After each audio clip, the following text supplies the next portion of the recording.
DElEd third semester science में आज हम डिस्कस करेंगे कि ध्वनि तरंगों का परावर्तन किसे कहते हैं।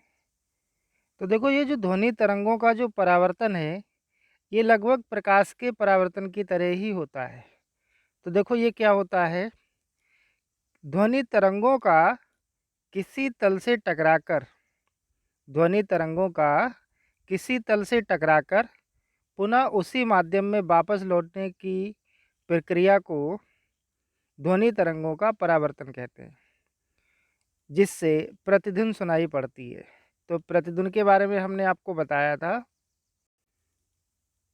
तो देखो, प्रतिध्वनि में हमने आपको समझाया था कि अगर हम कुएं, चट्टान या पहाड़ के पास जाकर या चिल्लाएं या उसके पास ताली बजाएं, तो कुछ समय बाद वही ध्वनि हमें सुनाई देती है। तो वो क्या कहलाता है? प्रतिध्वनि कहलाता है।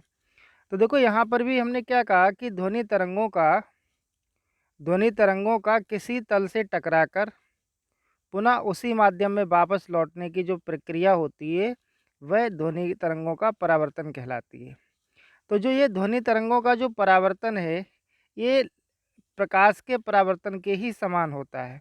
अब प्रकाश के परावर्तन में क्या होता है, तो उसमें भी क्या होता है कि जब कोई प्रकाश किसी तल से टकराता है, टकराने के बाद वह क्या होता है, उसी माध्यम में परावर्तित होता है, यानी कि वापस हो जाता है। तो उसको क्या कहते हैं? प्रकाश का परावर्तन। उसको कहते हैं प्रकाश का परावर्तन। तो आपको समझ में आ गया होगा कि ध्वनि तरंगों का परावर्तन किसे कहते हैं। जो कि यहाँ पे लिखा है कि ध्वनि तरंगों का परावर्तन प्रकाश के परावर्तन की तरह ही होता है। अब देखो, डिस्कस करेंगे कि सुचालक क्या होता है और कुचालक क्या होता है। तो देखो, सुचालक को हम बोल सकते हैं चालक और कुचालक को बोलते हैं अचालक। तो देखो, यहाँ पर सबसे पहले देखते हैं कि सुचालक क्या होता है।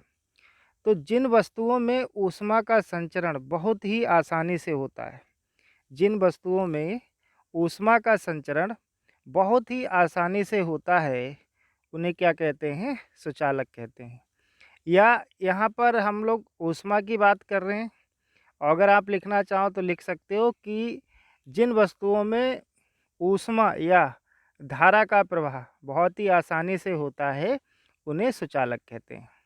जैसे सभी धातुएं, एग्जाम्पल में हमने यहाँ मेंशन भी कर रखा है कि लोहा, एल्युमिनियम, तांबा, चांदी आदि। तो ये सब क्या हो जाएंगे? सुचालक हो जाएंगे।